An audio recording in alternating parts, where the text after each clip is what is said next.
Peach's stated X factor on this team, the guy that Peach is really riding high with, Wendell Carter Jr. preseason stats for 4 games, 14 points per game, 7.2 boards, 2 assists, a block, 64% from the field, 57% from 3 in 19 minutes, Peach.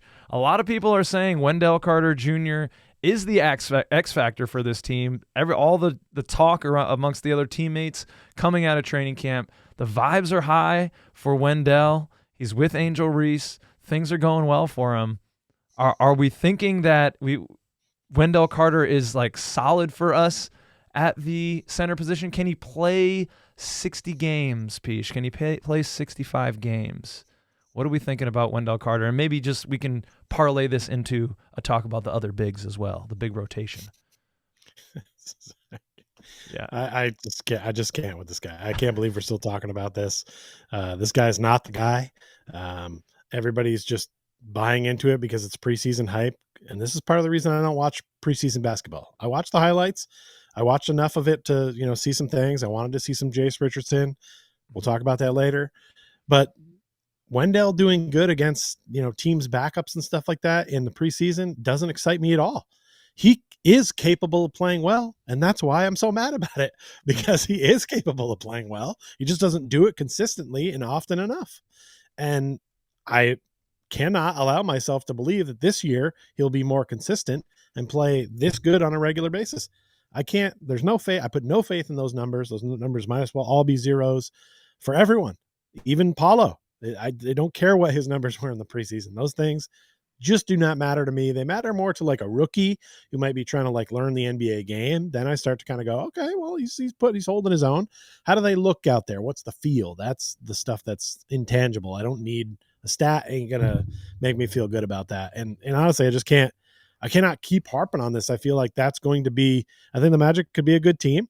I feel like if I had to put money down on something, I think we could finish second in the East. I feel like we do have a good shot at making the NBA Finals. I'm saying if you want to win the NBA Finals, I think you're all forgetting how good all of the teams in the West are. Like at least 4 or 5 of them are, just way better than us. So making it to the finals and not winning is cool, but we've already done that twice in our franchise history. I'd like to go and win. So I think the one places where I see a spot for upgrade is the center position.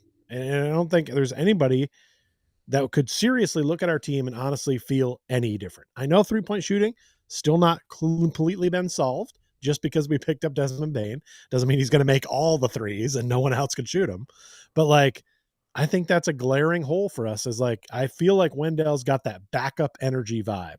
Like if we win a title and he's on the team, it's because he's coming off the bench, and in shorter spurts and in shorter minutes, he makes things happen. He could put up usually the numbers he puts up on a regular basis. He could put up off the bench, and then he wouldn't be wasting 35 minutes on the game. He'd be out there for 15 or 20, and somebody else would be making better use of that time. But I'm just going based off the, last 3 or 4 years I've seen of this team now at this point. That's what matters to me. And until it's proven different, he come out and have 2 great games. It's still not going to change my mind. You've got to do it consistently for a long period of time. And if he does well, I'll give him his flowers. And if you want to say that X factor comment, you're right. If he does play well, he will be the X factor. But when he's just mid like he is, he will not be the X factor. It will be somebody else, some other thing that will get us somewhere into those high finishing second or making the finals. Yeah, those echelons of where everybody thinks we're going to be. It's not going to be because of him. It may not be in spite of him. It's not like he's going to play poorly per se, but you know, when you get a good player on your team, you want to squeeze the juice out of him. You want to get all that goodness out. And it just feels like he's a watermelon that like they just didn't bother to like eat all the red stuff on the middle end. And it's like it's the thick rind, but there's stuff in there. There's juice. There's good. And it's like, I don't even like watermelon. I don't know why I use this analogy, but I'm just saying. Man, what's your favorite melon, Peach? What's your favorite melon? Honeydew? I don't like any melons, sir. Wow. No melons for me. I'm anti-melon myself. That's not what I said. Your point is well taken. We have enough data on Wendell Carter Jr. and his availability and his performance. I think that can't be altered necessarily by for preseason games. Totally legit. I think what it is for me that could be different with Wendell Carter Jr. is we are trying to play a little bit different of an offense. We're trying to pick up the pace, which I'm going to talk a little bit about later in the show. But I think he could be a real beneficiary of that. It seems like he is in the preseason. He's getting some easier offensive rebounds and putbacks and things like that. And he is stepping out and shooting the three ball really well. At least in the preseason, you saw 57%. It ain't going to be that. But I'm not looking for anything Herculean out of him from beyond the arc to stretch the floor, but 23% last year, it just can't be that. He came in the league as a 188, 18% from beyond the arc, really made himself into a decent three-point shooter for a few years, 32, 35, 37 with the Orlando Magic, and then just kind of fell off of a cliff again. So I'm hoping some of that, like Angel Reese, is, giving him a little flex maybe. He's feeling good in his body. I mean, he's looking lean. These thirst traps he's putting on Instagram in the gym. I mean, the man is an Adonis right now. He's in great shape, and we don't need a lot from him. I just don't know your point about if the Magic are going to win an NBA championship, we need a better center. It's like, well, what do you want? You want that center doing more big man shit, just like more boards? What are you dissatisfied with? Because Paolo and Franz are going to be scoring the points. Like, we're not gonna get a center that's going to give us 20 points. Did we just meet? What's I'm so confused right now. Listen, who are the two of the best rebounders of all time? The round mound of rebound, Charles Barkley, who stood 6'6", and Dennis Rodman, who stood 6'7". So when I see guys that are over that and they don't rebound the ball consistently well, that makes me angry. Now, don't give me he gets 10 rebounds a game. In 35 minutes at that height, you oughta, because the other team's going to miss at least 7 or 8 shots. And if you're standing under the basket, guess where the ball falls? To you. Doesn't mean you're a good rebounder. It means you're putting up numbers. There's a big difference between numbers and actually being good at something sometimes. So, I mean, I just don't see the inside play that I like. And unless they completely change the team style, which is, like you said, part of what they might want to do, and maybe this will work for him. Yeah. I can't stand seeing big men stand at the 3-point line. They don't get the ball, and then they don't rebound, and they don't go. They just want to run back and play D. It's like, I know that Coach Mosley loves that because he's like, well, I just want to play defense anyway. It's just a formality that we have to have the ball on this side of the court for a little while. But, get back on D, big man. And I'm sure that probably is what the coaching staff's telling him. But I hope Sham God gets in there and be like, no, we need to score points, damn it. We can't just win games in the 80s. Like, it's not going to work. It's not all the NBA is cracked up to be. So, I just don't think he's the guy. Like, there's so many things you see about him that I just tell you, like, all right, he's not going to be an all-star. He's not, and not that we need that, but we just need someone who can essentially play big at certain times. Like, I could start to list all kinds of names from the past that like a DeAndre Jordan or like a Blake Griffin, or like somebody who just dominated inside and was fearful, and you didn't want to put up shots around him because you're scared of him, or something. A Dwight Howard, like, perhaps? J.I.'s got a little bit more of what I'm looking for, honestly, than Wendell. Yeah. But he just isn't allowed to play long. So if he's allowed to play long, I'd like to see him replace Wendell in the minute department, but I've been saying that for years. So valid points. I'm cautiously optimistic. I'm protecting my heart because I don't want to be hurt again, Peach. But I do like what I'm seeing in terms of what you just said in those preseason games. It looks like he's crashing the boards harder. He's playing a little bit more above the rim. Like, people are trying to throw him alley-oops this year. I like that from Bane because it looks like he's kind of saying, like, hey, big man, we can do this. Like, I can draw a guy and you can get an alley-oop, and that's okay. And Wendell's he used to play with a legit big man, Jared Jackson Jr., somebody that would be inside and rebounding and doing stuff. That we may see a little progression there, but everyone talks about, his defensive acumen and how he's just kind of solid as another 6'10" athlete there on the floor who can really, and so I get that value. I just don't know with that extension, like, to your point, is this the guy that we keep moving forward with? He's going to be getting through 2028 now, where he's going to be making $20 million. At that point, that will only be, 10% of the cap. So that's not bad for a starting center if you think Wendell can give you solid minutes. If he proves that, Peach. by playing 65 games, shooting a decent clip, getting more boards, being more active on the rebounds. I mean, but do you think Goga is like a better answer right now going into the season? Would you prefer to see Goga? We saw some really good things with Goga last year with the starting unit when Wendell went down. We went on a nice little win streak, I believe, with Goga in the starting lineup. A lot of people, including myself, were like, hey, this is some of the big man shit that we wanted, doing more of that, like on the offensive boards, catching some lobs, blocking more shots, being more of a presence when those little guards come into the paint. They scurry away from Goga. Right. Well, that's the thing. They'll scurry away from some of our other big men that are in there, Moritz included when he's healthy, but they don't seem to fear Wendell at all. I mean, and he's a sound defensive player. One-on-one, he stays with his man very well. I mean, there's things that Wendell does very well.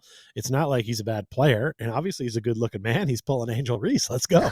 Tip of the cap to you, sir. You've done well for yourself. By the way, I learned that for the first time when I watched the show, the segment you did where you guys brought out the I had no idea that was a thing, and I'm just confused at whether these two are going to someday have some mid-level professional babies. But yeah, for the money he's getting paid, and by the way, since the WNBA is complaining about money, they should probably be saying, well, that guy gets $20 million. Like, I mean, is that fair? No. I mean, the best player in the NHL just got like $10 million a year, and like that's considered astronomical, and yet Wendell's going to make twice that in one. Yeah. It's a little crazy, but yeah, I just feel like I want there to be change, because as I've watched this team grow and certain things are changing about, okay, we got a new player here and this player changes here and now this player changes there. The one thing that's kind of been a constant in our lineup has been Wendell. Like, he's always in there getting the minutes. I don't know if he knows something about Coach Mose or what, but like, even when Goga played well, then he had like one off game and it was like, boom, you're out of the rotation. Sit back on the bench. We'll never see you again for the next 20 games. And it's like, well, that sucks, because you don't want that kind of pressure as a player, that like, if you have one bad game, all of a sudden you're just out of the lineup. So I don't think if Goga was the starter that he would get to do it for that long. I'd bet very good money they wouldn't do it. They love Wendell. They're all in on Wendell. They put their chips in a long time ago, and they're leaving them there, and they will not fold. And it's just like, I guess we just have to ride this one out as Magic fans. We've done it before with lots of other players who were frankly worse. So I'm cool with it, because we have a lot of other players around them that are the focal point. Yeah. When they did this before, it would be with guys where they're like, oh, Aaron Gordon, he's the best. He's the leader of our team. And it's like, yeah, but no. Like that. But yeah, he's got to be like a piece. He can't be the dude. So I'm okay with him being in there as a piece if he does his thing, but I just don't. I've seen enough to know, and it's sort of like when I'm playing a game or whatever, if I'm doing a franchise, at some point I go, okay, what's not working here? What should I change to get better? It's really just what we added Payne and two guys we drafted. Jones, not much else changed. I mean, I'd just like to see Tyus Jones is a great addition, but like we didn't change the parts that needed to be changed, and instead we're paying those guys. And that's what's like a little weird about it. If we were getting those guys for a cheaper cost, it's a little easier to eat. Yeah. Well, I'm just interested to see what Mosley does with this Bigs lineup. The minutes for J.I. were really weird in the preseason. There was one game he didn't play. I didn't see him, and I thought he's just not going to play. They're restricting his minutes, even though there's 0 minutes restrictions. And then he came in like in the end of third or fourth quarter and like played for a while. So that was very odd. Preseason is like fever dream basketball, bro. Yeah. It's just weird and strange, and that's why it's hard to put value on it. The last game against the Pelicans, Mosley was using a rotation that I think is very close to the regular season. Like the starters began the fourth quarter. They played a lot of the game. So I think there are some things to glean there. I'm just curious to see what can J.I. bring, a new slender man J.I. back in form. See if he can do some things and be that dunker. Like, please don't shoot the three anymore, J.I. Like, we have enough data on that. It's not working, dog. Like, just hang out by the dunker spot, catch lobs, be that help side defender, and let's go. Because then Moritz is coming back too. So those are going to be our 4 guys that are going to rotate in there. That's going to be a really nice pop for this team, and we probably haven't talked enough about that. But as we're talking about the big man rotation right now, I mean, Moritz needs to Godspeed, man. We need that ACL. He could shake all this up. Yeah. Because when he plays with fire, Yeah. determination, and there's been plenty of games where he's been our leading scorer. Not that that's what we always want, but like he's capable. He's capable in a lot of ways. And if he gets in there and he's fiery, he could take some of those 35 minutes away from Wendell that he doesn't deserve. And that would make the big man rotation a little more edible, right? Yeah. And you know what? Here's my thing. If you're going to have a bunch of dudes who are like 6'10 or 6'11, fucking all play hard, right? Use your fouls. You got 6 of them, right? You can use 5 and still be in the game. If you get in foul trouble early, boom, we'll just move Goga in there. Goga gets in foul trouble, boom, Isaac in there, boom, Moritz comes in, right? If they're all like kind of in that same space and you view them all the same, let's not just give 35 minutes to Wendell because he knows your aunt or something. Like, I'm not sure why he always gets them, but like, let's spread it out. Like, let's use those big men. Well, I mean, I think that he gets him because he's our best option right now. Like, the other options are like Goga, who's good, but I think once he got that extended time, he did fall off a little bit of a ledge. He didn't have that same gusto as the taxation of a regular season. A solid starter level minute role started to really wear on him. And then J.I. has been in and out, 0 minutes restriction this year. We'll see what happens. But yeah, Moritz coming back, I think that could be the guy who could, as you said, eat up some of those minutes because he is deserving. He can bring a legitimate outside threat, and then he puts the ball on the floor and gets right in the teeth of the paint. And that is synergy between he and Franz, the brotherly connection, the Wunderkids, like that's a real thing too. So I'll be interested to see how it all shakes out once everyone is healthy. Knock on wood, if that can please happen. Indeed. Hey, there might be another. You liked what you just saw there, right? It was good. You gave it a like. You give us a subscribe. I think those are all good things. Also, you should check out the whole episode because I guarantee that you will enjoy the large ending. You will have a good laugh. Check out the whole show. This is just a snippet. Do it. Do it now.